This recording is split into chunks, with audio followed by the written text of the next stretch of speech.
The nation breathes a sigh of relief as the former officer who killed George Floyd is found guilty. A triumph for racial justice and accountability, but activists say the fight is far from over. In this week's Top 5. Welcome to Know This. Let's count down and get to the biggest stories of the week. Starting at number 5, the tiny Ingenuity helicopter makes history on Mars, flying over the dusty red planet for 39 seconds. As flight controllers at NASA's Jet Propulsion Laboratory in California held their breath Monday, the 4-pound, $85 million flying machine rose 10 feet into the thin air, hovered for 30 seconds, then nailed a perfect landing. Here's the moment those first images arrived back on Earth 3 hours later.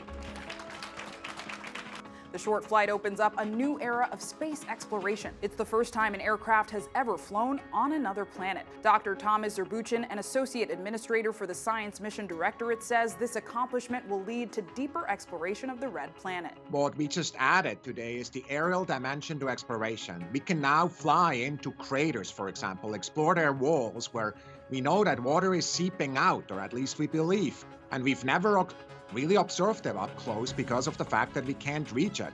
We're imagining humans exploring in the future and having scouts that are flying ahead of them. All that we demonstrated today. More test flights will push the craft to fly further and higher. The Ingenuity mission paid tribute to another first flight, carrying a tiny patch of fabric from the Wright brothers' 1903 aircraft for good luck. At number 4, rescuers are scrambling to find an Indonesian submarine and its 53 crew members lost in the Bali Sea. On Wednesday, submarine KRI Nanggala 402 was conducting a weapons training exercise when they asked for permission to dive and went radio silent, never making a connection again. For the vessel's attempted rescuers, it's a race against the clock, as oxygen is expected to run out early Saturday. Investigators say that they searched the region where they believe the submarine went down, about 60 miles north of Bali, and noticed a high magnetic force in the area. But previously, they said the submarine might have dropped in a deep part of the sea to levels which would make the submarine inoperable. Some looking in the sea reported the discovery of an oil slick on the surface and the smell of diesel fuel, but it's still unclear what caused the ship to lose contact. The Indonesian military has at least 20 Navy ships, 2 submarines, and 5 aircraft searching for the vessel.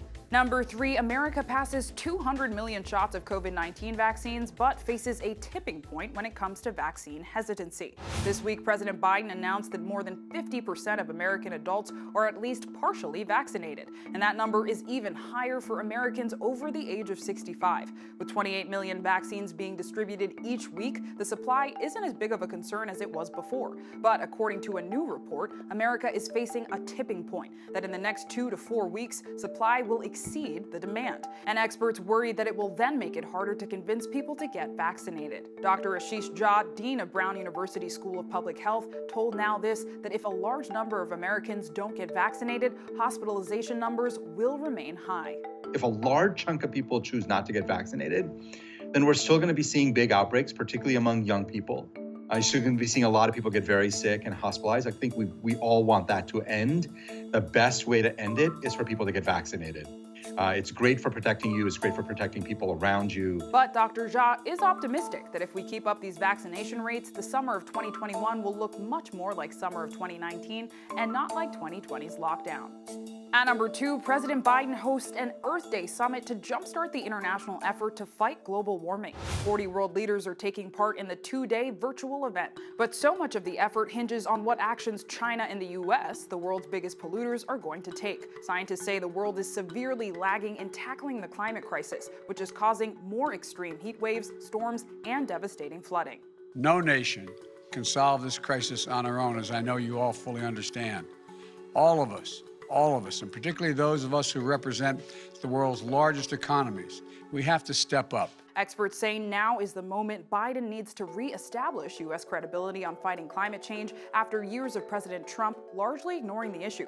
Biden announced a new goal for the U.S. to reduce greenhouse gas emissions by up to 50% by 2030. He also hopes that investing in clean technology will create jobs today and allow us to reap the benefits down the line. Within our climate response lies an extraordinary engine of job creation and economic opportunity, ready to be fired up. That's why I've proposed a huge investment in American infrastructure and American innovation to tap the economic opportunity that climate change presents our workers and our communities, especially those too often that have left out and left behind. NowThis and Discovery Plus teamed up for a 1-hour climate special for Earth Day. The climate crisis impacts communities of color first. So let us have that conversation. Yeah. And it does. And if you look at it in terms of who, for example, is living in the poorest air quality districts in our country, predominantly Black and brown people. It's called Action Planet, Meeting the Climate Challenge. You can watch it streaming now on Discovery Plus. NowThis is TikTok, Instagram, and Facebook channels starting at 8 p.m. or on the Discovery Channel at 10 p.m. Eastern. And at number 1, after a year of racial reckoning sparked by George Floyd's death, the Derek Chauvin guilty verdict floods the nation with emotion. We, the jury, in the above entitled matter as to count 1, unintentional second-degree murder while committing a felony, find the defendant guilty.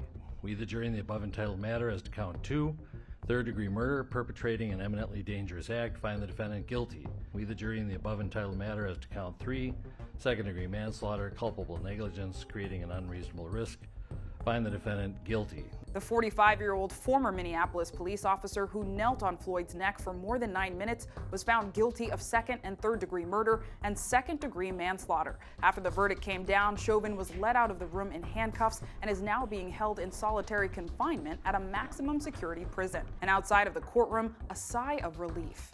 Guilty!